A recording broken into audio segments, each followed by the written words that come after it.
आओ हम सब थामे हाथ, गाँव शहर के करेंगे बात, खेतों और खलियानों से जुड़कर करेंगे जनगण मन की बात।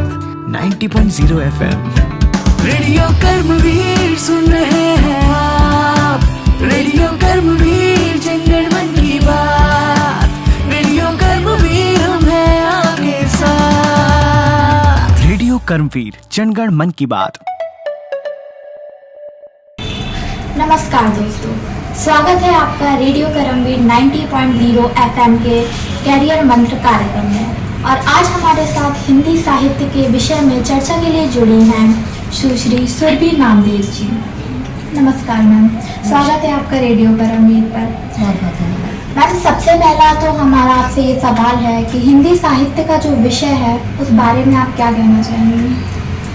देखिए, हिंदी साहित्य की जब हम बात करते हैं तो हम देखते हैं कि वैदिक काल में संस्कृत के बाद में पाली, प्राकृत और सबसे पहले हिंदी का उद्भव हुआ। और भारत जो है वो हिंदी भाषी राष्ट्र है। निश्चित रूप से जब हम हिंदी की बात करते हैं तो हिंदी साहित्य ऐसा साहित्य है जहाँ भावनाओं का, अलंकारों का, भाषा विज्ञान का, व्याकरण का क्षेत्र, और इसके बाद जैसे कि हम सब यहाँ पर आपस में एक दूसरे से बात कर रहे हैं तो संवाद की सबसे बड़ी भाषा। और अगर मैं देखूं, और जैसा कि सभी जानते हैं, स्वयं भारत के संविधान में 1949 में 14 सितंबर 1949 में हिंदी को राजभाषा के रूप में स्वीकार किया है। तो इस तरह से हम कह सकते हैं कि हिंदी जो है वो अपने आप में भारत के लिए एक सर्वमान्य भाषा है। और हिंदी साहित्य का जो क्षेत्र है, इससे बड़ी बात क्या होगी कि कहना, बोलना, सुनना, समझना और फिर उसके बाद अपने विचारों की अभिव्यक्ति करना, ये हिंदी में ही हम भारतवासियों के लिए बहुत सहज, सरल और आसान होता है। और निम्न तबके से लेकर उच्च वर्ग तक अगर हम साहित्य के क्षेत्र में बात करें तो साहित्यकारों तक अपनी भाषा का जो प्रवाह है वो हम हिंदी में देखते हैं। तो कहा भी गया है कि निज भाषा उन्नति है, सब उन्नति को मूल। ओके मैम, दूसरा मैम मेरा आपसे ये सवाल है कि हिंदी भाषा हमारी मातृभाषा भी कही गई है, तो हिंदी भाषा को अगर हमें कहीं और उसका प्रचलन करना हो तो हम कैसे करेंगे?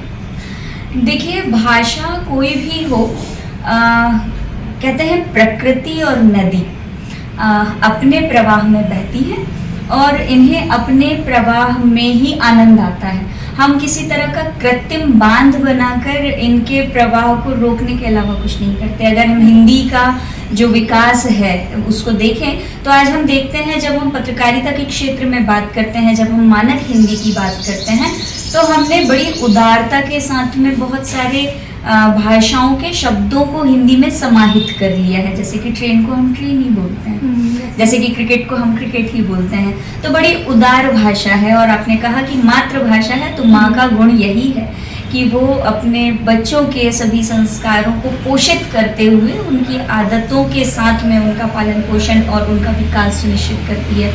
तो यदि हम देखें तो हिंदी जो है इसी तरह से प्रवाहित है और यह अपने प्रवाह के साथ प्रचलन में है। इसके प्रचलन को बढ़ाने के लिए कुछ विशेष करने की आवश्यकता नहीं है। बस इतना ही काफ़ी है कि हिंदी भाषी प्रांत के जो लोग हैं वो प्राथमिकता के साथ में हिंदी बोलें, हिंदी पढ़ें और हिंदी को अपनाएं। Okay ma'am. मैम, तीसरा मेरा आपसे ये सवाल है कि हिंदी साहित्य को लेके आजकल के युवाओं के लिए कौन सी कैरियर फील्ड खुलती है? देखिए, जब हम हिंदी भाषी प्रांत की बात करते हैं, जब हम हिंदी भाषी राष्ट्र की बात करते हैं, तो निश्चित ही सबसे पहले, जैसे कि आप मेरा जो साक्षात्कार इस समय कर रहे हैं, तो एक पत्रकारिता के माध्यम से आप कर रहे हैं, तो निश्चित रूप से पत्रकारिता का अपना एक वृहद फील्ड है जो हिंदी साहित्य से जुड़ा हुआ है। साहित्य तो अपने आप में एक अविरल गंगोत्री है। तो साहित्य के क्षेत्र में अगर आप स्थान बनाना चाहते हैं तो निश्चित रूप से हिंदी में आपका सशक्त और सक्षम होना बहुत ज़रूरी है। इसके बाद अगर हम बात करें तो किसी भी तरह की प्रतियोगी परीक्षा में आप हिंदी का जो है, अगर हम बहुत सारे सरकारी सेवाओं में जाने के लिए जब तैयारी करते हैं तो हमें अंत में जाके एक डिस्क्रिप्टिव एग्ज़ाम देना होता है। और अभी ये निर्धारित कर दिया गया है कि जब आप ये डिस्क्रिप्टिव एग्ज़ाम देंगे तो आपको एक विस्तार में निबंध जो लिखना होगा वो हिंदी भाषा में लिखना होगा। तो कहीं ना कहीं हिंदी प्रांत में रहते हुए आपकी हिंदी भाषा पे पकड़ का होना, ये निश्चित रूप से किसी भी शासकीय सेवा में जाने के लिए, जब भी हम किसी शासकीय सेवा का ऑब्जेक्टिव उठा के देखते हैं तो उसमें हमको हिंदी व्याकरण से जुड़े हुए कई सवाल मिलते हैं। हम हिंदी साहित्य से जुड़े हुए कई सवाल देखते हैं, गोदान किसने लिखा है, गबन किसने लिखा है ना, पहले नाटककार कौन थे, तो इस तरह के कई सारे सवाल।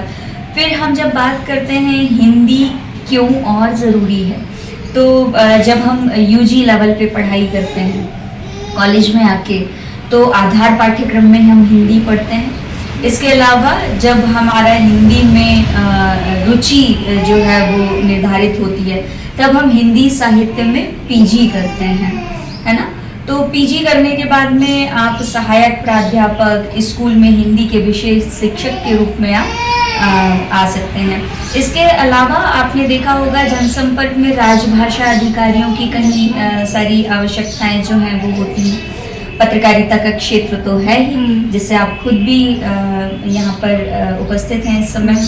इसके अलावा आप बतौर शिक्षक के रूप में, बतौर अनुवादक के रूप में, अनुवाद का क्षेत्र जो है वो काफ़ी बृहद है। और जब भी हम फॉरेन अफेयर्स की बात करते हैं तो वहाँ अनुवादक के तौर पर हमारे देश के अनुवादकों का एक विशेष सम्मान जो है वो रहता है। और देखिए, अगर मैं भारत में ही क्या, मैं विश्व में अगर बात करूं तो हिंदी जो है विश्व में तीसरे नंबर पर बोले जाने वाली सबसे बड़ी भाषा है। सबसे ज़्यादा लोग इसे बोलना, सुनना और समझना जो है स्वीकार करते हैं, पसंद करते हैं। तो ऐसे में ये कहना कि हिंदी से व्यवसाय कैसे, तो मैं यहाँ ये कहना ज़्यादा ज़रूरी समझूंगी कि हिंदी में ही भारत के अंदर व्यवसाय और व्यापार है। क्योंकि हम बड़े से लेके छोटे स्तर तक अगर देखें, एक उच्चतम अधिकारी भी जब अपना काम फील्ड पे करने के लिए उतरता है तो वो एक रिक्शे वाले से भी बात करता है, एक सब्जी वाले से भी बात करता है, एक ग्रामीण से भी बात करता है। और चूंकि हमारा एक कृषि प्रधान देश है तो किसान से भी बात करता है। और निश्चित रूप से किसान गांव में बसता है और भारत गांव का देश है, तो हिंदी हमारे देश की भाषा है। और सारी तरह के व्यापार व्यवसाय में आपको आगे बढ़ने के लिए हिंदी की आवश्यकता पड़नी ही है, भाषाओं की आवश्यकता पड़नी है। मैम, पत्रकारिता में हिंदी क्या अपनी भूमिका निभाता है? हिंदी भाषी प्रदेश में बैठकर अगर हम बोले कि पत्रकारिता में हिंदी कैसे, तो पत्रकारिता, जैसे कि आप स्वयं इस फील्ड से जुड़े हुए हैं, कुछ मेरा समय जो है वो पत्रकारिता से काफ़ी समय से जुड़ा हुआ है, तो जनसंचार पत्रकारिता के लिए एक बहुत परिपक्व शब्द है।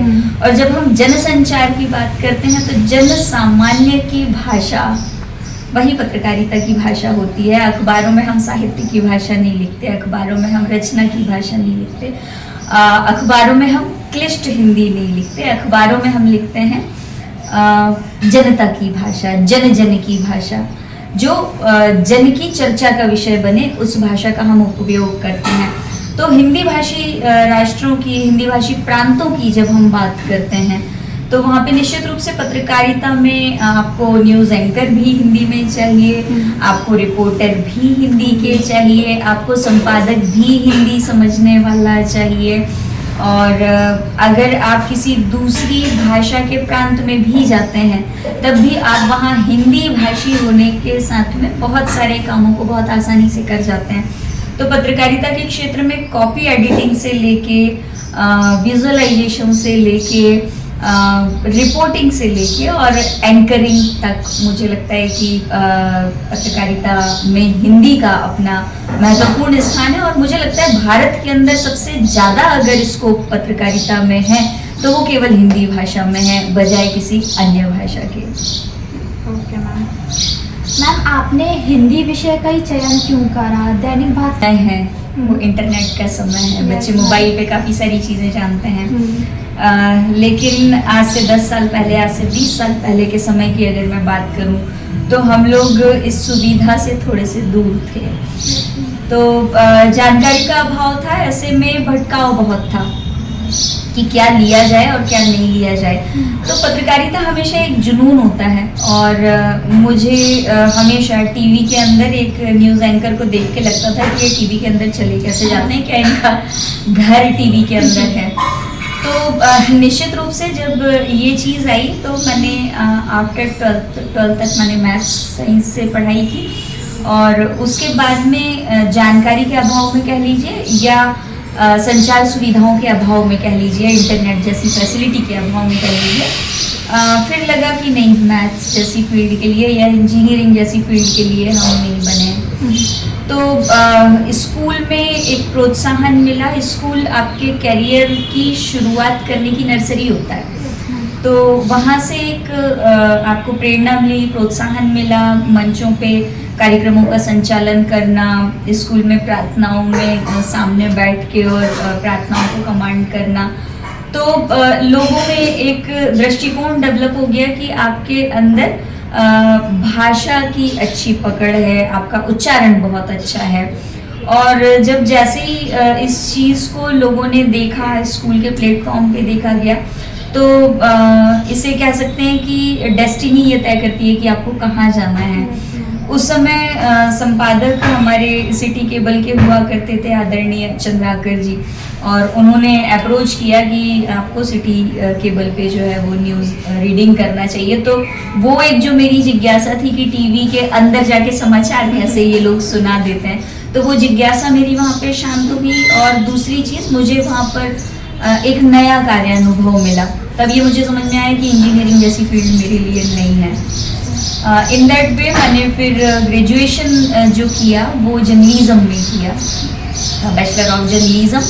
और पत्रकारिता के क्षेत्र में आगे बढ़ते हुए मुझे दैनिक भास्कर जैसे सर्वश्रेष्ठ संस्थान में काम करने का अवसर मिला।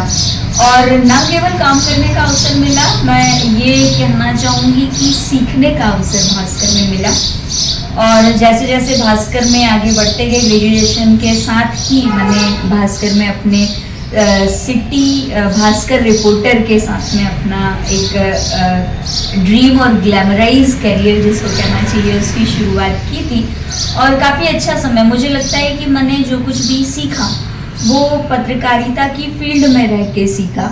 ना मैंने केवल समाजशास्त्र पत्रकारिता से सीखा, ना मैंने व्यवहार पत्रकारिता के साथ में सीखा, ना मैंने केवल लोगों से व्यवहार करना पत्रकारिता के साथ में सीखा, मैंने साक्षात्कार लोगों के साथ में सीखा, और किस तरह से अपनी बात के विषय में सामने वाले से जानना है और उसे किस तरह से बताना है। ये सारे, तो मैं कह सकती हूँ कि पत्रकारिता एक ऐसी फील्ड है जहाँ पे आप केवल सीखते नहीं हो, केवल पढ़ते नहीं हो।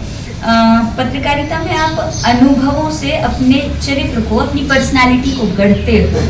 तो मेरी पर्सनालिटी को बनाने वाला जो क्षेत्र था, करीब 14 साल मैंने दैनिक भास्कर के साथ में लगातार काम किया, और अलग अलग फील्डों में, अलग अलग बीट में काम करते हुए, चाहे वो शिक्षा का हो, चाहे वो मेडिकल का हो, चाहे वो क्राइम का हो, चाहे वो स्पेशल रिपोर्टिंग का हो, चाहे वो बाईलाइन खबरों का हो। तो मुझे लगता है वो काफ़ी ऐसा फील्ड था कि जहां आप हर दिन कुछ नया करने के जोश से उठते हो, और शाम तक उसको पूरा कर देने की डेडलाइन आपके मन में खुद ही तय हो जाती है कि आपको किसी दूसरे गाइड की ज़रूरत नहीं होती कि वो तय करे कि आपको कब क्या काम करना है। निश्चित रूप से भास्कर में मुझे बहुत अच्छे ऐसे गुरु, ऐसे संपादक मिले जिन्होंने लगातार मेरी प्रतिभा को निखारने की दृष्टि से काम किया।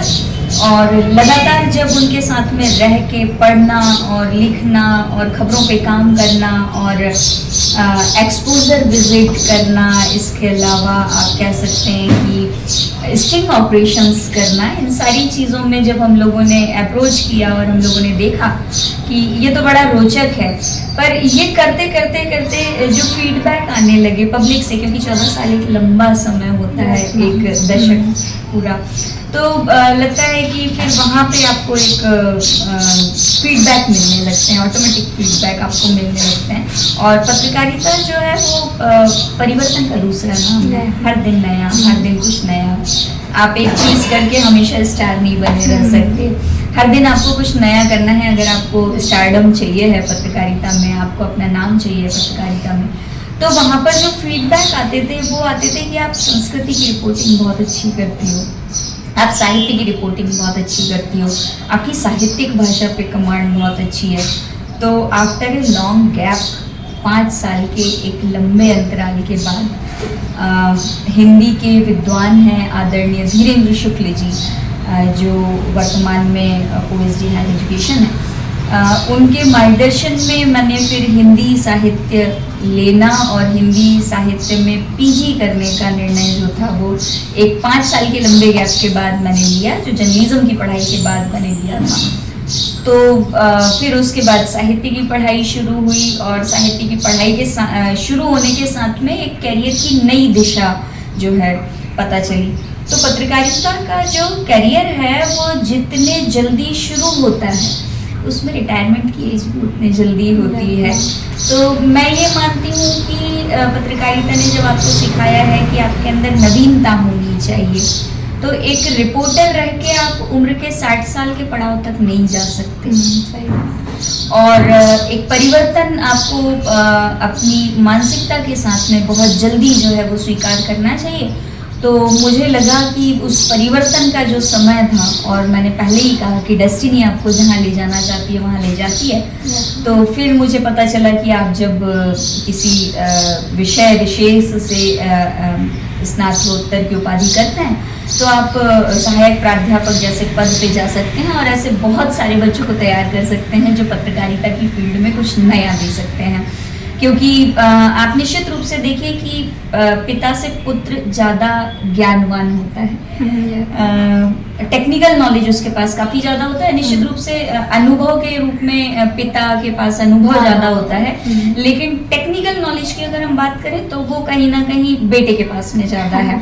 तो वही अगर हम बात करें तो जब हम पत्रकारिता के क्षेत्र में भी देखते हैं तो मैं ये बहुत खुले मन से स्वीकार करती हूँ कि नए जो पत्रकार, जो नई पौध हमारी पत्रकारिता की आ रही है, उसके पास में हम चुप चुके लोगों की अपेक्षा ज़्यादा ज्ञान है, ज़्यादा तेजी है, और तकनीक के रूप में क्योंकि पत्रकारिता पहले से ज़्यादा फास्ट हो चुकी है। आपने देखा कई सारे डिजिटल प्लेटफॉर्म आ चुके हैं।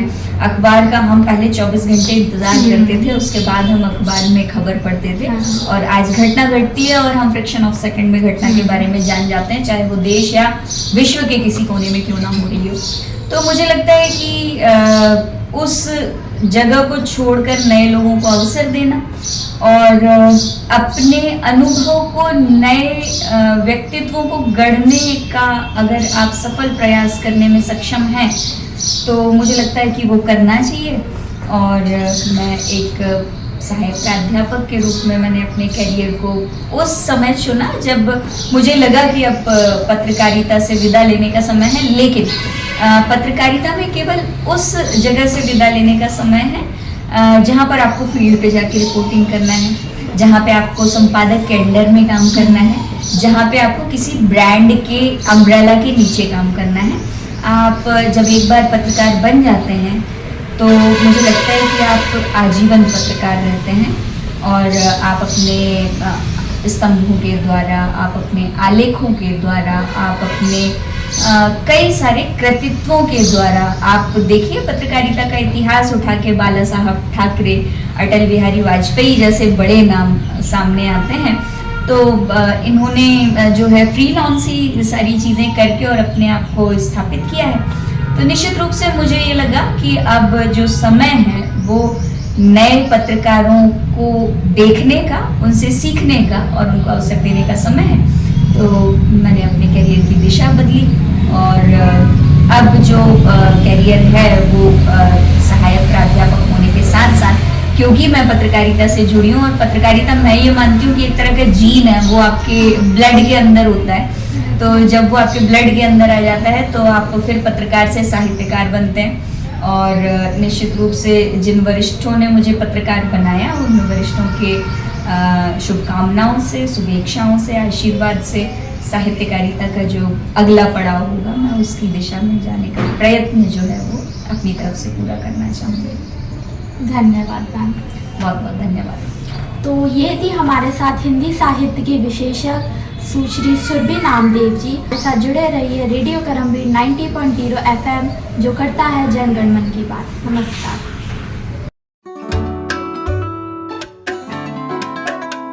आओ हम सब थामे हाथ, गांव शहर के करेंगे बात, खेतों और खलियानों से जुड़कर करेंगे जनगण मन की बात। 90.0 FM रेडियो कर्मवीर सुन रहे हैं आप। रेडियो कर्मवीर जनगण मन की बात। रेडियो कर्मवीर हम हैं आपके साथ। रेडियो कर्मवीर जनगण मन की बात।